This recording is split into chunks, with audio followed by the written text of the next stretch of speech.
bersinar, dikelilingi oleh sinar, dan ada tulisan Hic est Victor, atau dalam bahasa Yunaninya Entuto Ika, dengan tanda ini melakukan maksudnya tanda salib. Maka prajuritnya disuruh berhenti, lalu disuruh jubah belakangnya diberi tanda salib, dan itunya banyak perisainya itu juga diberi tanda salib. Ingat, ini bukan perang salib ya. Ini kisah pertobatan Konstantinus. Ini tahun 311, perang salib adalah tahun 129 sekian. Ya. Perang salib itu terjadi abad ke-13. Cerita yang kita ceritakan ini abad ke-4, jadi lain. Banyak orang kacau ini ya. Banyak orang kacau antara kisah ini dengan perang salib ya. Oke. Akhirnya majulah mereka meneruskan perjalanan menuju ke Italia, ke Roma. Maxentius maju, terjadi peperangan dengan Konstantinus di suatu jembatan yang bernama Jembatan Milvia. Ternyata si Maxentius tergelincir di bulan Januari itu mati di dalam sungai, mati. Sehingga si Konstantinus menang atas kerajaan dan dia berhak menjadi kaisar negara Romawi. Tapi karena dia sudah berjanji bahwa negaranya akan hidup sebagai negara Kristus, dia tidak mau memerintah dari kota Roma karena kota Roma itu identik dengan penyembah berhala. Maka dia akhirnya membangun ibu kota baru di suatu desa yang bernama Desa Byzantium, dan mendirikan suatu kota namanya Konstantinopolis. Kota itu sekarang menjadi kota Islam namanya Istanbul. Ya, kota ini menjadi kota Konstantinopolis atau Konstantinopel. Sehingga waktu itu kerajaan Roma punya dua ibu kota, di barat di Roma, di timur di Konstantinopel. Sehingga dengan demikian gereja pun akhirnya berwajah dua sesuai dengan wilayah Roma. Gereja barat yang berpusat di Roma, dan gereja timur yang berpusat di Konstantinopel, Antioquia, Alexandria, dan Yerusalem. Masing-masing pusat gereja ini dipimpin oleh seorang episkop dengan gelar patriark. Patriark dari kata pater artinya bapak, arki artinya pemimpin, bapak pemimpin. Atau juga disebut paus dari kata papas artinya bapak. Dua pimpinan yang memakai gelar paus, yaitu pimpinan gereja di Roma dan pimpinan gereja di Alexandria di Mesir. Jadi pimpinan gereja di Mesir juga disebut paus di Mesir, pimpinan gereja di Roma juga disebut paus, yang lain disebut patriark dari Roma. Selama 1000 tahun yang pertama, baik timur dan barat ajarannya satu dan sama. Tetapi perbedaan itu mulai muncul ketika abad kedua gereja barat tidak lagi menggunakan bahasa Yunani, menerjemahkan kitab suci ke dalam bahasa Latin, yang berakibat orang Kristen barat dan orang Kristen timur tidak saling mengerti karena bahasanya yang berbeda. Bukan hanya itu, pada abad keempat gereja barat diserang oleh suku-suku barbar. Karena gereja barat tidak punya kaisar kan, kaisarnya kan di timur, sehingga kosong, vakum dari kepemimpinan, diserang oleh suku-suku barbar. Sehingga gereja barat secara politik jadi terpisah dengan gereja timur. Sementara gereja timur diperintah kaisar, gereja barat dijajah oleh suku-suku barbar ini, mendirikan pemerintah feodal. Nah, akibatnya juga akhirnya secara politik terpisah, secara budaya terpisah, sehingga secara pemahaman teologi jadi berkembang berbeda antara gereja barat dengan gereja timur. Ya. Pada waktu pemerintahan Paus Gregorius Agung di Roma, Orang-orang Kristen di Barat minta Paus coba, ya bukan orang minta, tapi ada keinginan dari semua orang Kristen di sana, ingin gereja satu, ada pimpinan yang mereka merasa dapat bergantung, pimpinan yang satu daripada dipimpin orang-orang Barat. Dan pimpinan yang satu yang bisa menyatukan mereka adalah Paus. Oleh karena itu mereka meminta si Paus untuk mengadakan negosiasi dengan raja-raja barbar ini. Akhirnya berhasillah si Paus ini mentobatkan orang-orang barbar ini menjadi Kristen, menjadi Ortodoks. Waktu itu gereja cuma sampai gereja Ortodoks ini. Ya. Tapi akibatnya, dampaknya adalah akhirnya Paus bukan hanya berkuasa atas masalah-masalah gereja, tapi juga berkuasa atas masalah-masalah politik. Sehingga terjadi masalah di konflik antara gereja barat yang masih punya kaisar, gereja timur yang masih punya kaisar, dengan gereja barat yang pausnya sudah juga menjadi pemimpin negara. Ini terjadi terutama pada tanggal 25 Desember tahun 800. Salah satu daripada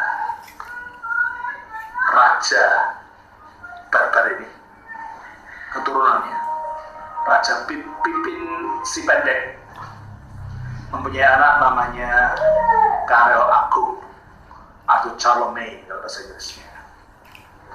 Paus memang sudah berusaha sekarang, orang pimpinan gereja Roma merasa dialah satu-satunya pemimpin gereja, dialah wakil Kristus.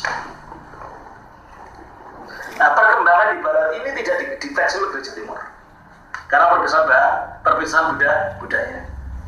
Gereja Timur melihat bahwa pimpinan gereja yang satu lemah. Roma memang dituakan karena berada di ibu kota kerajaan yang lama, ya, tetapi tidak dianggap sebagai satu-satunya pimpinan gereja.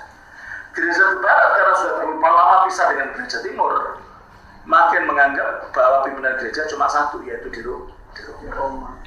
Pada tanggal 25 Desember tahun 800, ketika Charlemagne masuk ke gereja untuk menerima perjamuan kudus dari Paus, pada waktu dia berlutut, kalau di gereja Barat ketika Katolik kan berlutut untuk perjamuan kudus, tidak taunya Paus menyembunyikan mahkota di belakang punggungnya.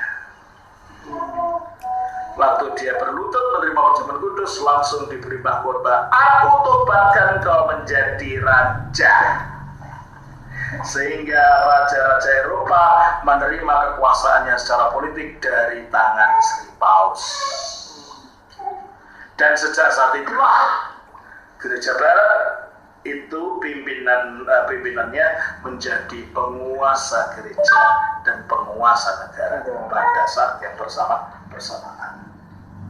Pada waktu ini Islam sudah mulai muncul karena Muhammad mati tahun 632, dia lahir tahun 570, dia menerima wahyu tanda kutip tahun 410. Akhirnya dia melakukan hijrah ke Madinah tahun 622. Dia kembali dapat menaklukkan Mekah tahun 630 dan akhirnya dia meninggal tahun 632. Ya. Pada saat itu setelah dia meninggal, muridnya keluar kemana-mana menaklukkan daerah-daerah di luarnya yang tadinya adalah daerah-daerah Kristen Timur. Contohnya Mesir, contohnya Libanon, contohnya Syria, contohnya Palestina, dan semua daerah-daerah yang sekarang kita sebut daerah Timur Tengah, yang kita sebut daerah Islam itu tadinya daerah Kristen. Dan orang Kristen terganggu karena waktu itu tidak bisa lagi ziarah ke Yerusalem. Akhirnya orang Kristen minta supaya gereja Barat membantu dia. Gereja Barat merasa ini kesempatan. Kesempatan saya mau nolong orang, tapi kalian harus tunduk kepada kami. Kesempatan untuk mendudukkan para pimpinan gereja Timur kepada gereja Barat. Waktu itu yang disuruh untuk pergi ke gereja Timur, dan gereja Timur waktu itu adalah jaya-jayanya secara teologis. ajaran tentang Tritunggal, ajaran tentang Kristus, semuanya itu dirumuskan di gereja timur. Sementara gereja barat masuk ke dalam apa yang namanya abad kegelapan. Jadi yang dikenal dalam sejarah abad kegelapan itu hanya terjadinya di barat. Kalau di dalam gereja timur itu nama abad kemuliaan zaman-zaman itu, ya sebenarnya para pemimpin gereja timur, rumusan-rumusan tentang yang sekarang kita kenal sebagai ajaran tersebut dirumuskan di gereja timur.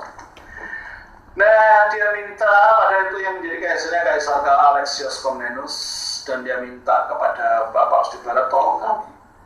Akhirnya yang dikirim adalah seorang kardinal namanya Kardinal Humbert. Kardinal Humbert waktu itu akhirnya mengatakan, baik, kami akan menolong kalian, tapi kalian berempat harus tunduk kepada Paus di Roma. Sebab Paus adalah pimpinan seluruh gereja. Ya tentunya pimpinan gereja cuma mengatakan, kami kita tidak pernah ada begitu dulu. Kita sama-sama bersaudara. Kalian kami anggap sebagai saudara, dituakan tetapi bukan sebagai bos kami.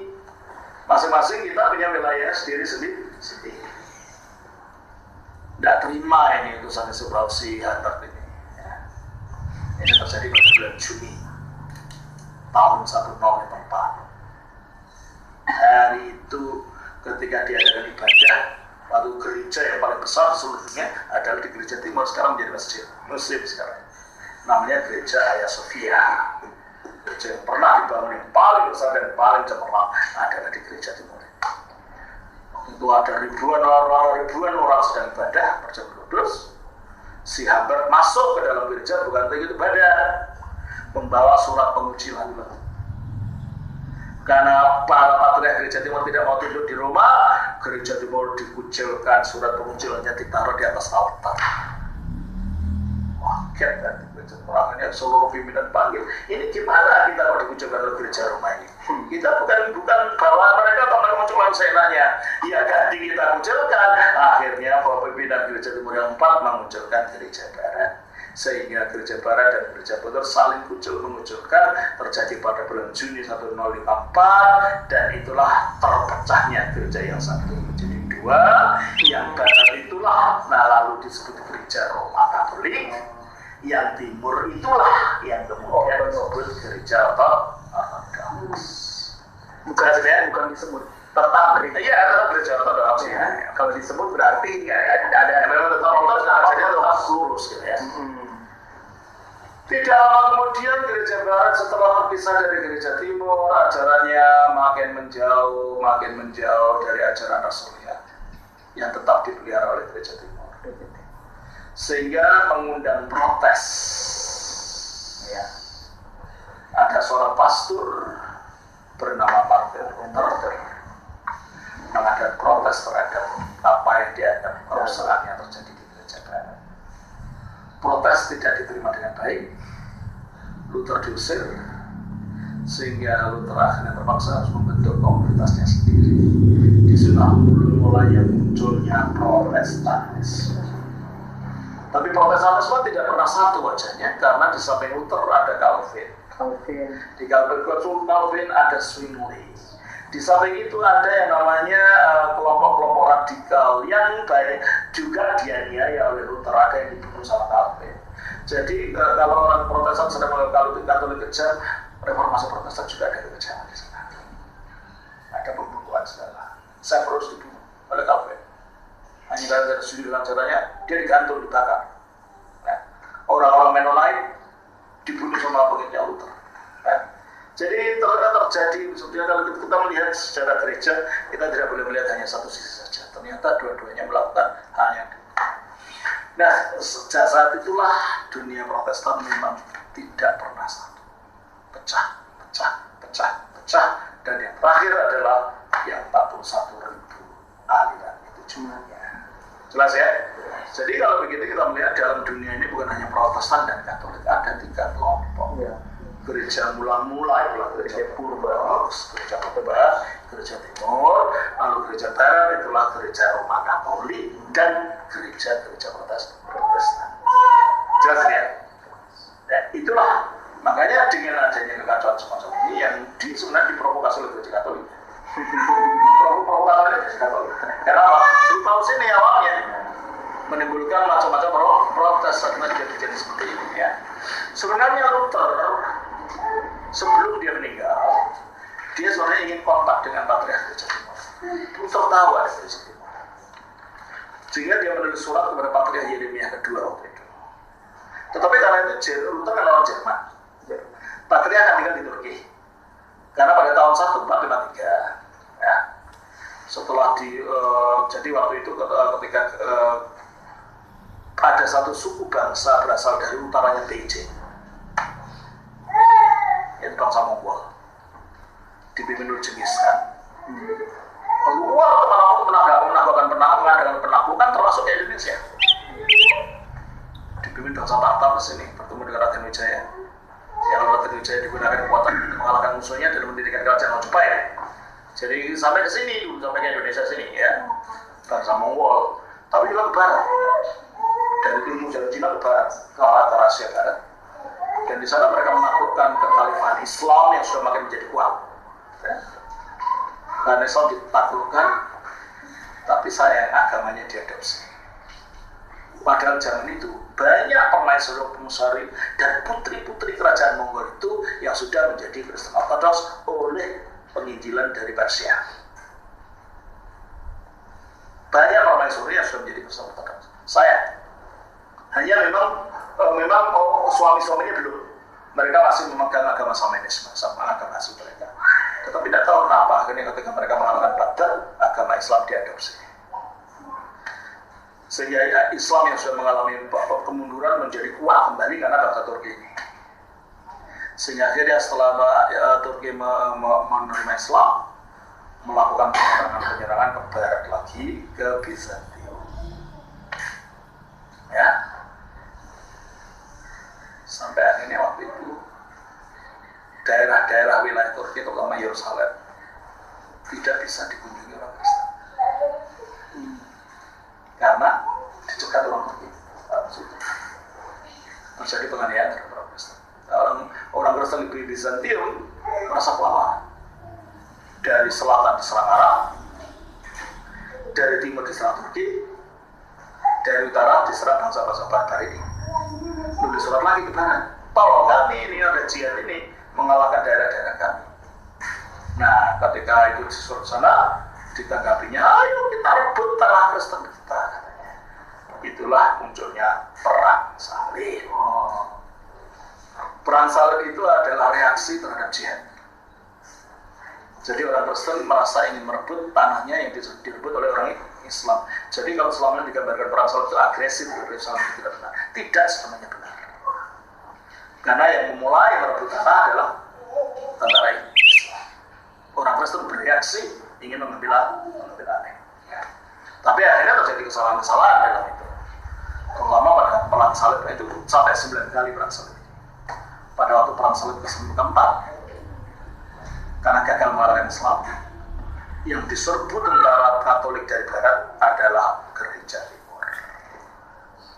Waktu itu di gereja yang Sofia orang sedang ibadah, diserbu dan menurut catatan karena ribuan yang hadir, darah itu sampai membanjiri lantai gereja setinggi mata kaki. Tidak tahu berapa ribu orang sampai darahnya sampai setinggi mata kaki. Ya.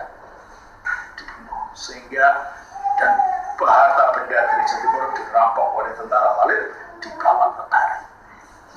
Sehingga hubungan gereja Timur dan gereja Barat makin tidak baik.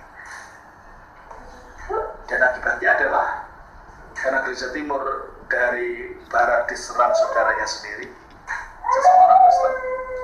Dari selatan diserang Arab, dari utara diserang bangsa barbar. Pada tahun 1453, kerajaan Kristen Timur yang jaya jatuh ke tangan Turki Islam dan menjadi negara Islam Turki sampai sekarang.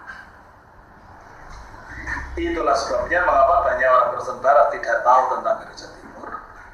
Karena pada waktu reformasi Protestan muncul, gereja Timur tidak dikenal sebab di bawah penjajahan Islam. ya, sehingga dianggap di timur ya dari itu orang Islam saja. Seperti banyak orang di Indonesia dipikir orang Arab pasti Islam, dan banyak orang Arab adalah Kristen. Seperti itu, karena kurang pendidikan dan kurang informasi. Nah, baik, apa yang terjadi akhirnya? Akhirnya Luther waktu itu di Barat itu sebenarnya ingin berhubungan dengan gereja Timur karena Luther tahu masih ada gereja Timur. Dia menulis surat, tapi karena Jerman dan Turki sedang perang, dia tidak dapat mengirimkan suratnya itu sendiri. Suratnya dikirimkan melalui seorang diplomat Jerman namanya Gerlach. Tapi karena Turki dan Jerman sedang perang, Gerlach tidak bisa langsung pergi ke Konstantinopel. Dia baru tiba di Konstantinopel 2 tahun kemudian. Dia bertemu dengan Patriark namanya Yeremia kedua.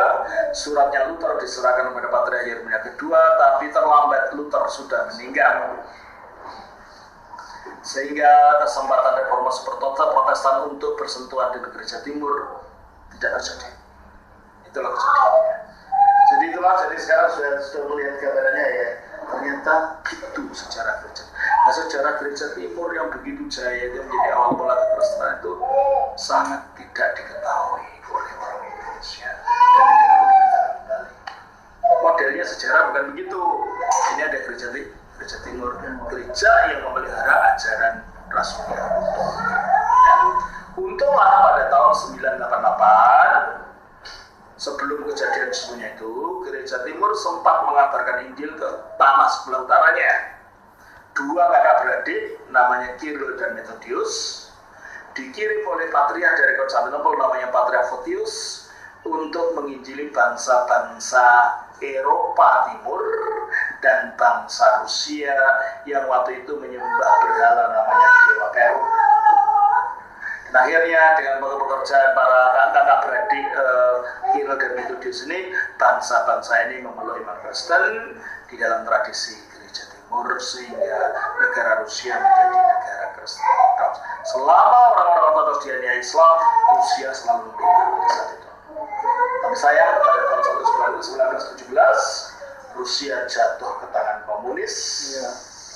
Seluruh Eropa Timur jatuh ke tangan komunis, sehingga bangsa Kristennya di situ mengalami aniaya luar biasa. 40 juta orang Kristen Ortodoks dibantai, sehingga banyak dari mereka yang keluar meninggalkan Rusia atau meninggalkan Yunani atau meninggalkan tempat-tempat itu, melarikan diri ke tempat yang lebih aman. Untuk dengan mereka melarikan diri, mereka juga membawa iman mereka, sehingga iman Ortodoks tidak hanya menjadi domain dari gereja Timur, tetapi juga sekarang ke Barat, sehingga banyak orang akhirnya mengenal iman Ortodoks. Dan sekarang di dalam, kemarin saya baru saja dari Eropa kan, bulan Desember kemarin saya ke Eropa. Saya ke negara Belanda, ke Perancis, dan ke Cekoslovakia. Gereja-gereja di sana yang Barat ini sudah banyak yang kosong. Orang-orang mudanya sudah tidak lagi banyak gereja, orang-orang tua yang di sana. Sehingga terutama di Belanda, banyak gereja yang jadikan masjid, jadi kuil, jadi apa. Untung banyak orang Belanda yang sekarang jadi Ortodoks juga. Sehingga gereja-gereja itu dibeli orang Ortodoks, dan justru di gereja Ortodoks itu ramai pengunjungnya. Sementara gereja-gereja lain menjadi kosong. Saya di Yunani waktu itu, saya juga ke Yunani 3 hari selama di sana. Di sana juga saya lihat gereja tetap ramai dengan anak-anak muda. Jadi kelihatannya abad-abad ini akan menjadi abad-abad gereja Ortodoks. Kalau selama ini gereja Ortodoks sudah dikenal, sudah waktunya gereja Rasulullah muncul lagi. Selama ini Injil dikabarkan, tapi bukan ajarannya, bukan Rasulullah. Makanya Yesus tidak datang-datang. Saya percaya ini tugasnya orang Ortodoks. Untuk mempercepat datangnya Yesus, maka Injil yang Rasulullah ini harus dikabarkan. Itu makanya mengapa saya nggak lelah-lelahnya saya pergi ke sana kemari, biarpun saya sakit, saya tidak peduli. Pokoknya Injil diberitakan. Nah ini, itulah saya kira untuk introduksi sekarang. Sebab kalau mau cerita seluruhnya nanti saya akan datang lagi. Kalau besok mau. Demikian sekelumit sejarah tentang Gereja Hagia Sophia yang saya ambilkan dari YouTube Kekristenan Timur, di mana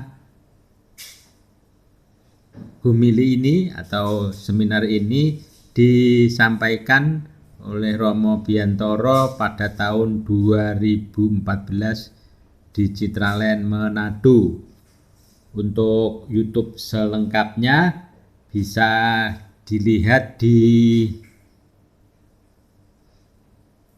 link di bawah ini yang saya posting atau saya ambilkan, saya kopikan di bagian description kalau saudara-saudara ingin melihat seutuhnya.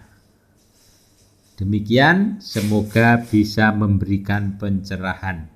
Salam kami dari Bowo Swasono, pengkhotbah tak bermimbar. Salam.